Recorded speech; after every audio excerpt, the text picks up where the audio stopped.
everyone, welcome back to another grammar tutor. In this video, we're going to be teaching you guys all about adverbs. But before we get into it, let's introduce ourselves.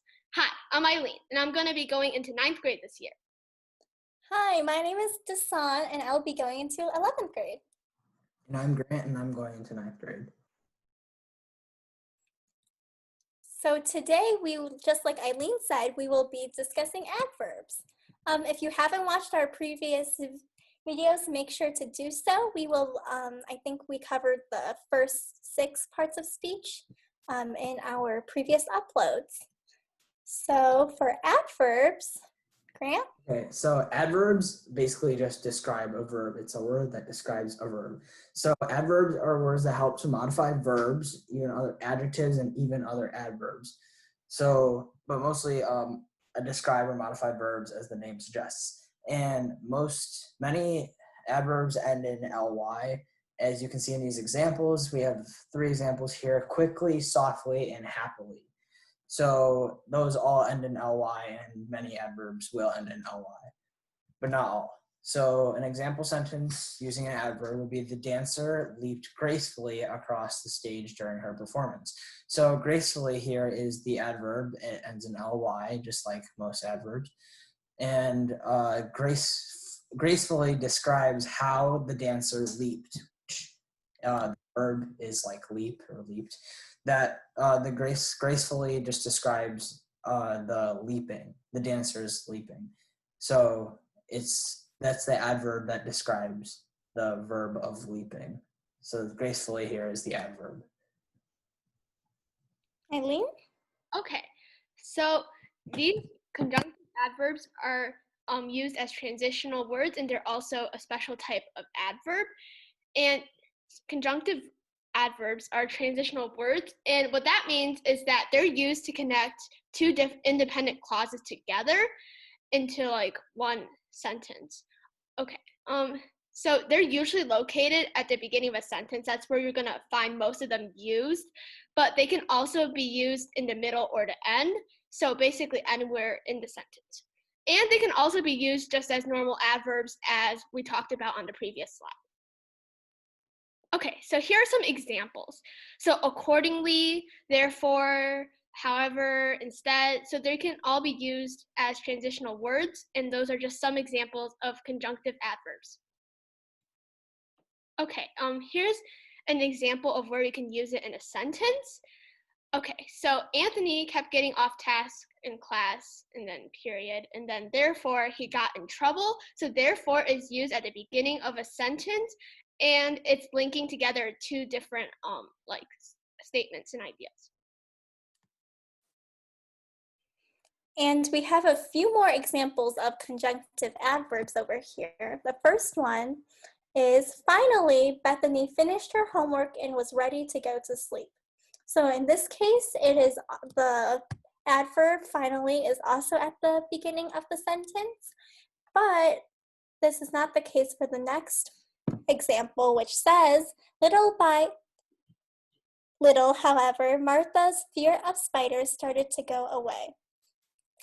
However, in this case, is used in the middle of the sentence, but it kind of shows this connection of Martha's fear of spiders and how, unlike before, where it was very prominent, it began to go away.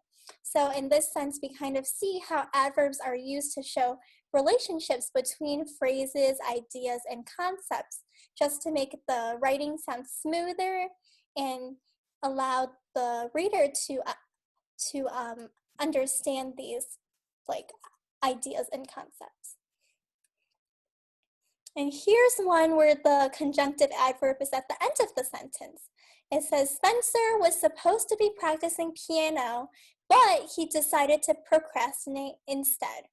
So like I said, instead is at the end of the sentence, and we actually have a conjunction here with but, like we covered in a previous video. That is also used to show a relationship, but this instead is mainly to signify that instead of practicing piano, he was procrastinating. So here you kind of see this relationship between the clause of that began with Spencer and ended with piano, as well as the clause that began with but and ended with procrastinate. Here's another one. It says, I went roller skating today, semicolon. Unfortunately, I didn't really enjoy it. So we will get into this idea more in the future, but basically semicolons make two separate sentences one. So it kind of acts as a period in this case, and unfortunately is located at, shortly following the semicolon. So that kind of serves as a way in which it can be located in the middle of the sentence. And if you look at the examples above, you can notice this pattern of how these conjunctive adverbs are always separated from the rest of the sentence or the phrase.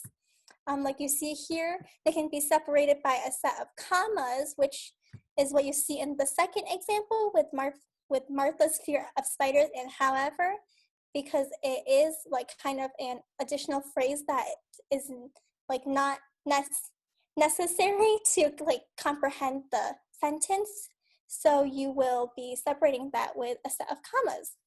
It can also be separated from a sentence by a period and a comma. So this is kind of shown, I guess, in the third example with instead, you have a comma in front of the conjunctive adverb and as well as a period shortly following the conjunctive adverb. It's also exemplified in the first example where you would kind of assume there's a period that is kind of concluding the sentence before this one. And then you have this finally, which is attached to a comma. Or in the last occasion, you can see it's also used with a semicolon, and that's seen in the last example where you have a semicolon before unfortunately, and then shortly following unfortunately, there's a comma. So these kind of punctuation marks are basically to separate the conjunctive adverb from the sentence, because as you see, these are kind of additive words and are not necessary for the comprehension of the basic sentence. So I think that basically concludes a very fundamental discussion of adverbs. There's many ideas and concepts that overlap when discussing adverbs, and we will get more into those later on in our series. But yeah, we hope you enjoyed this video and learned something new. If you did, please make sure to like, subscribe, and if you are interested in being notified of our future uploads, also ring that notification bell down by the subscribe button. So yeah, we hope you enjoyed the video like I said before, and we'll see y'all next time. Thank you.